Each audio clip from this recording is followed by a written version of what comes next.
À la FTQ, vous allez nous entendre parler de la vie chère. C'est quoi la vie chère? Bien, c'est notre panier d'épicerie, c'est notre logement, c'est notre habillement, tout ce qu'on a besoin comme citoyens et citoyennes. La vie chère, c'est un terme général qu'on utilise pour décrire les difficultés financières que vivent les gens au Québec à cause de l'inflation. On part faire une tournée du Québec, aller partout dans nos régions, parler avec des intervenants de première ligne.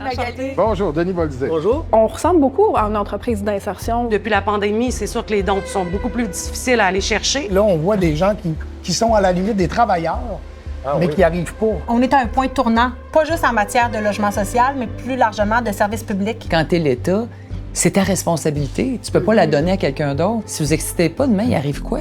C'est un dossier que la famille FTQ a à cœur. Puis pour ça, on a décidé de s'investir et de comprendre davantage la réalité partout au Québec, dans toutes nos régions.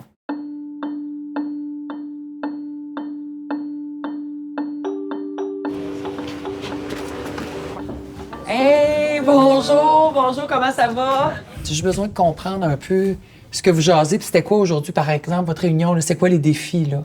Bien, aujourd'hui, on était rassemblés pour parler un peu de notre comité qui était information et sensibilisation au logement pour la population. T'sais, on avait toutes nos missions respectives, mais là, c'était de dire on travaille ensemble. Puis l'information, la défense des droits, ça faisait partie d'une des solutions. C'est pas juste le fait qu'il n'y ait pas suffisamment de logements, mais c'est beaucoup aussi l'offensive des propriétaires puis des grands groupes immobiliers aussi qui est rentré dans le marché puis qui détruit tout. Là, on est vraiment dans un état de crise totale. Là. C'est dur de voir la lumière au bout du tunnel. C'est vraiment difficile, oui. Véronique, allô, Magali, ça me fait plaisir. Merci de nous recevoir chez vous. Alexandre, je sais que tu es débordé, puis je veux te dire merci de nous rencontrer. Bonjour tout le monde. Bonjour, bonjour.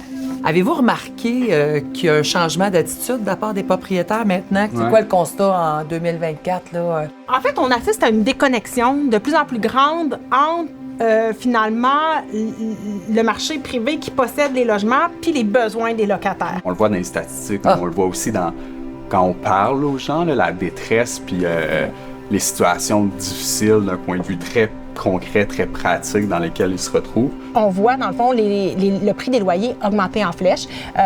Des ménages discriminés qui, finalement, n'ont plus accès au logement, qui se trouvent carrément exclus du marché privé. Je mets au défi n'importe qui d'appeler le tribunal administratif du logement pour poser une question simple, genre, est-ce que l'augmentation de 50 $ par mois de mon propriétaire est légitime cette année? Oublie ça, vous n'aurez jamais la ligne. La crise, elle n'est pas nouvelle, mais actuellement, c'est sûr que ce qui est particulier, ce qui est rarement vu, c'est que dans toutes les régions du Québec, il y a effectivement une pénurie. Au lieu de faire notre mission première, qui est la promotion du droit au logement, puis essayer de dire « Hey, on est-tu capable comme société d'aller plus loin dans le respect de ce droit fondamental-là? » On fait juste éteindre les feux qui brûlent parce que crise du logement, puis parce que service public déficient. Bonjour, Monsieur Éric. Bonjour. Là, vous êtes à quelques minutes d'un rush, là. Oui, on commence, la soupe populaire commence, le service commence à midi. 150, on a monté à 200 la semaine passée pour des repas, pour des dîners, là. Avant ça, là, la porte était... Il y avait des gens jusqu'à la porte. Maintenant, le bâtiment est pratiquement plein jusqu'en avant de gens qui attendent pour manger. OK. Fait que c'est sûr que ça reste que le problème semble de plus en plus profond. C'est ça qu'on... Moi, Ça, c'est la vie chère. C'est un effet direct de la vie chère, là. Oui, ça, c'est l'effet direct de la vie chère. Bonjour. Bonjour, Roselyne. Enchantée, bienvenue Ça au va? Pignon Bleu. Merci. Ce qu'on fait, c'est accompagner les familles qui ont des enfants entre 0 et 12 ans. Donc, on fait principalement des collations en milieu scolaire. Au niveau de la liste d'attente du Pignon Bleu pour les familles, on est approximativement en ce moment à 250 demandes qui ne sont pas remplies sur le territoire. Donc, pour nous, c'est monumental. C'est un malheureux record qu'on n'a jamais atteint. De façon assez régulière, j'ai des enfants. Donc, ça vient nous chercher. Ça vient vraiment nous chercher parce que c'est, comme je vous dis, c'est une nouveauté. C'est pas quelque chose qu'on avait avant. Le visage de la misère a changé. Nous, on avait une petite fille là, de 7 ans cette année qui est arrivée au Pignon. Elle fréquentait le Pignon sur l'heure du midi. On a un montant symbolique là, avec le parent. C'est 1,60 par dîner. Et la petite fille est venue nous voir avec son argent de poche pour nous dire que sa mère avait plus les moyens de payer le 1,60 pour qu'elle puisse fréquenter le Pignon. C'est épouvantable. On est au Québec en ce moment. Là. Vous en voyez beaucoup des histoires comme ça. Absolument. Non, la clientèle qu'on a ici, bien souvent, là, on est obligé de travailler avec des situations. Il y a des problèmes mentaux, il y a des problèmes de drogue, des problèmes d'alcool. On dirait que peu importe ce qui va se passer, ces gens-là vont rester avec le même problème. C'est-à-dire qu'on va tolérer leurs problèmes, on va les amener ici, mais on les aide pas à s'en sortir. J'ai l'impression, ça donne l'impression que le système est débordé.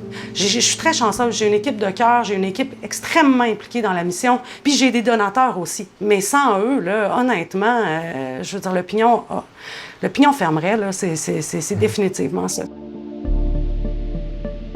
T'sais, nous, on l'a vécu à COVID, on n'avait jamais vécu ça.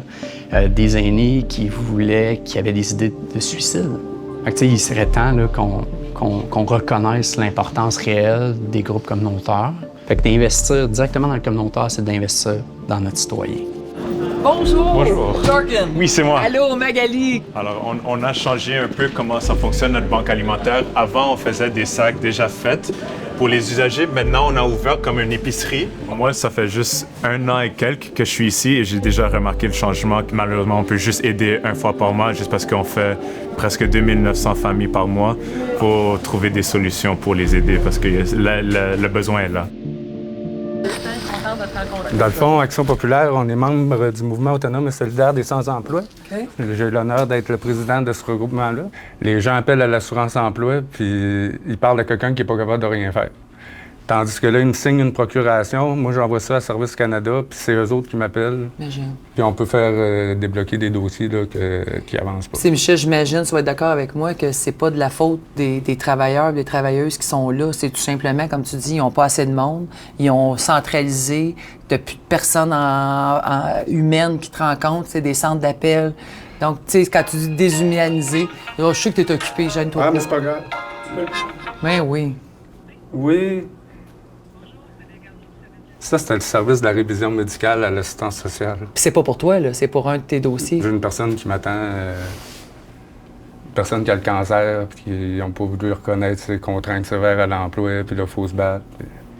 C'est toujours comme ça. En fait, nous, on est un organisme communautaire qui engage les personnes qui ont santé mentale, ça peut être santé physique, ça peut aussi être déficience légère intellectuelle ou difficulté d'apprentissage. Fait que le bénévolat, l'action, le travail, c'est une bonne manière d'aller les chercher puis les rapprocher des services parce que sur les listes d'attente en CLSC... Ça n'a pas d'allure.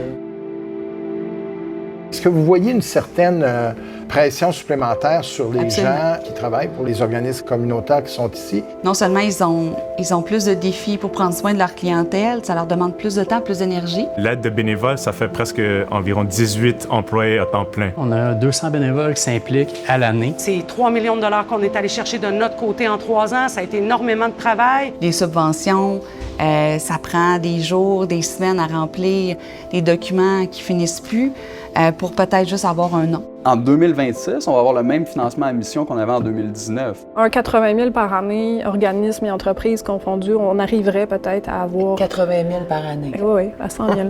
Ouais. Okay. Souvent, il y a des organismes qui font juste, j'allais dire, mettre la clé dans la porte. Travailler avec l'humain, bien, ça use aussi.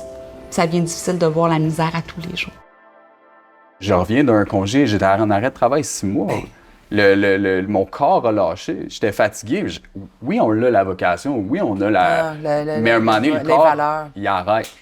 Il arriverait quoi si demain matin, vous n'êtes pas ici? Ça serait quoi les répercussions? Ben, pour être honnête, ça serait le chaos. Ça serait le chaos social. On constate que l'élastique, là, il est étiré au maximum actuellement. On ne peut pas en demander davantage aux organismes communautaires. Moi, dans cette tournée-là, je réalise à quel point nos organismes sans but lucratif, ces intervenants-là de première ligne, font des miracles avec à peu près rien.